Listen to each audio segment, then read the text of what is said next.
do you gear yourself up to play a black-hearted villain? I mean, on some level, is it fun, or on another level, do you have to like between takes saying, you know, or telling other people on set, look, I'm really not this bad a guy, or what? I think it's a little bit of both. You always have more fun playing the villain, and then maybe end up overcompensating for it when you're off camera. So I fancy myself the nicest bad guy you'll ever meet, and I think that sums it up. Yeah, but you wanted to kill a pregnant woman now. That's really beyond bad, and going into evil territory. Would you say? Yeah, you're not kidding. Yeah, I think fans of 1883 might be in for a shock when they see how bad these guys are. But at the end of the day, you're just doing your job when you're playing the villain, and it's all under Jeff Fahey's orders, so I blame him. Jeff Fahey seems to be going through his lip smacking villainy phase in his career. Does he ever crack you up on the set or in the middle of scenes? Oh man, he's the best. I worked on Horizon with him and was also a baddie and one of his henchmen, essentially. So in addition to Eric Nelson in 1883, we're getting all the bands back together. But he is so much fun to work with. One of my favorite things about Jeff is he kind of refers to the scene work as playing jazz, and I liked it a lot because like we would kind of rehearse before the director came in, and just kind of we'd all be playing our instruments on top of each other like jazz, and it just kind of made the scene flow like it wasn't just line, line, line. It was just, he would be like, I'll beep boop and you beep bop, and then he'll bop bop, and we'll just beep boop bop to the thing. And yeah, it was just so funny him referring to it as jazz and going so far as beeping and bopping. With you and Eric, I mean, this is what, the third or fourth Western you've made together? I mean, you've got, what is it, Cottonmouth coming up? Yeah, we got Cottonmouth coming up after Trail of Vengeance, and we also did a horror western together last year. So we did three westerns together last year, and all thanks to Eric Nelson throwing my name in the hat. And yeah, it's kind of becoming a thing. But I love working with that guy. I love Eric like a brother. Obviously, we became so tight on 1883, and we're just keeping this thing going on the trail for better or worse, good guy, bad guy, whatever it is. Anything with Eric Nelson, I'm in. Same with Jeff Fahey. When you're recognized in line, at the bank or the grocery store, you're walking down the street, is it more often for 1883 or some other project? Well, it's funny because I'm shooting Euphoria season 3 now, and I was talking to the transpo guy who's also a country musician, and we were just hitting it off about Tim McGraw and Faith Hill, and he was actually at the show that Tim invited us to last year at Boots in the Park, where he had us come on stage. Not last year, a couple years ago, but we got to go on stage and sing "I Like It, I Love It, I Want Some More of It," and just another bucket list check moment with those guys. But funny enough, we had this whole conversation, the transpo guy and I, and as I walked away, I laughed, and he was like, "Wait, where do I know that laugh from?" And I was like, maybe Once Upon a Time in Hollywood." And he was like, "Yeah, you were the guy that was like, ha ha, screw you," to Brad Pitt. Yeah. And so if it's, I feel like ever since I shaved the beard, a lot of people don't necessarily recognize me from 1883. And I feel like sometimes they'll be like, "Oh yeah, you were the one that, you were with the girl," and I'm like, "No, no, no, I'm not Eric Nelson. I'm the buddy." So if it's not getting recognized by face, it's by laugh. Have you been waiting for another call from Taylor Sheridan?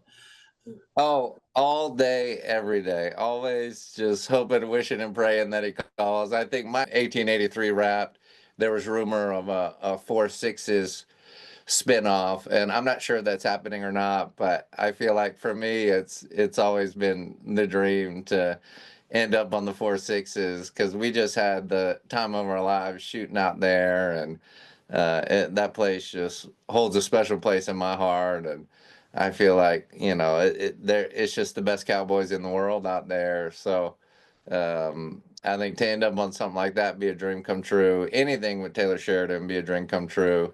Um, and so still waiting on that call, but I know he's got a lot in the can. So hopefully sooner than later. That said, I've been, fulfilled doing stuff like Righteous Gemstones with Bradley Cooper. They did like a origin story episode at the beginning of this final season, and I feel like Danny McBride got his taste at directing a western, and and now I'm doing Euphoria season 3, which I don't think I could say much about, but you would assume that if I'm involved, it might be getting a little more Western. Yeah, if not Western, maybe a redneck or, I feel like I've made a career out of playing good old boys and Southern characters, and I love it. I love it. I feel like I look up to a lot of actors like Sam Elliott and Walt Googans who have also made a career doing that. So. That is what I love to do more than anything, and feel most natural in that space, being a Cajun cowboy from South Louisiana and growing up on the Indian reservation, and just all things considered, I think that's why Cowboys and Indians is just my favorite. So to be on here talking with you again, I think it's just a dream come true, and I appreciate you taking the time. Oh, now you're gonna make me blush. Well, I'm just trying to get on the cover, Joe. One day, the right Western, when I get Hey, old enough and get enough grit, I'll be there with the best of them. there you go. Well, you seem to be working your way up slowly. I mean, I can remember interviewing Zan McLaren a few years Oh back, yeah, and it was sort of like, he was in the back of the book, and then he was inside, and then he was in the cover. It's like, baby steps, baby steps. yeah, yeah. Nobody said it was gonna be easy, and nobody's gonna give it to you, and you just gotta, keep your boots dusty and keep riding your way to the top. But it's been really cool seeing Zahn's trajectory as well, and Dark Winds is also one of my favorite shows. So to see him, shine in a leading capacity and telling, native stories is it's just it.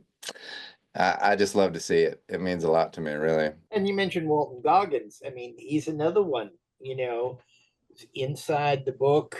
And, we haven't gotten him on the cover yet, but, he keeps playing that wacko with the cowboy hat in the sci-fi series. That Yeah, might I be a love good him in fit. Fallout. I love him in Gemstones. He plays all those Southern characters so well. But I think that's a good point. I think Walt Googans is well on his way to the cover of Cowboys and Indians. What do you see yourself doing 5 years from now? Oh, that's a good question. Shoot, I mean, I'm just taking it day by day here on the ranch, and when the gigs come up, I take them and make the most of them. But I mean, I think 5 years from now, I again just taking it back to Taylor Sheridan and the Four Sixes. Like I would love to be doing something, anything like that, maybe in a more leading capacity as opposed to a supporting one. And you want to get your feet wet on the other side of the cameras as well? Oh yeah, always here. I think we're all storytellers first, and always just I've got a list of scripts that we've been developing and stories we want to tell, and I think in front of and behind. I do think my strengths tend to lie. Like I would love to produce in any capacity. I love putting people together and connecting the dots and supporting everyone's journey. And I feel like producing would be a nice hat to wear in addition to writing and directing and stuff like that. And I feel like I've been dipping my toe in the water doing a lot of like branding content for, truck companies like Ranch Hand that do all the cattle guards and stuff for all the Taylor Sheridan shows. You'll see on his trucks, on his shows, all the trucks are outfitted, Landman, all those. And last year we actually shot a commercial that I, you know, sort of produced and directed in some ways with the help of the team at Ranch Hand. But we shot it here at my ranch with my horses, and it was basically stuck guys getting ready for a Western and using the truck to, um, I'd be jumping off the truck or getting dragged by the truck, and then I'd be jumping off the horse or getting dragged by the horse. And that horse, mind you, was Moose, who is Rumor Willis's horse in Trail of Vengeance. And we all fell in love with this guy. He is such a cool, chill horse. He's one of the only horses that will just, leave his food to come hang out with humans. Or if he's laying down out in the arena, like if you go out there and try to lay down with him, most horses will, they'll spook and they'll get up and be like, nah, I'm good, nap's over. But this guy is like, he's just such a cool, like not lazy, but he's super chill, but he's also got a lot of juice. He's a lot of fun to ride.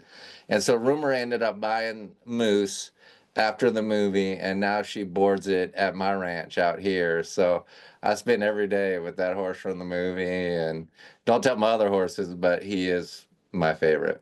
Well, look, I'm glad we were finally able to connect. I mean, I couldn't complain too much because, I mean, you were like working. It wasn't like, you kept forgetting to show up or anything like that. Oh, you're kidding me? No, definitely didn't forget. I live for Cowboys and Indians, and the schedules on these productions can change, especially with Euphoria. And so they ended up calling me in a week early, and we were supposed to do it Friday. We pushed to Monday. I ended up filming Monday. And they're actually filming at a ranch near my ranch. And I'm off today, but as soon as we're done, I'm going to saddle up Moose and ride him over to the set of Euphoria and see if I can't get him a job too. There you go. There you go.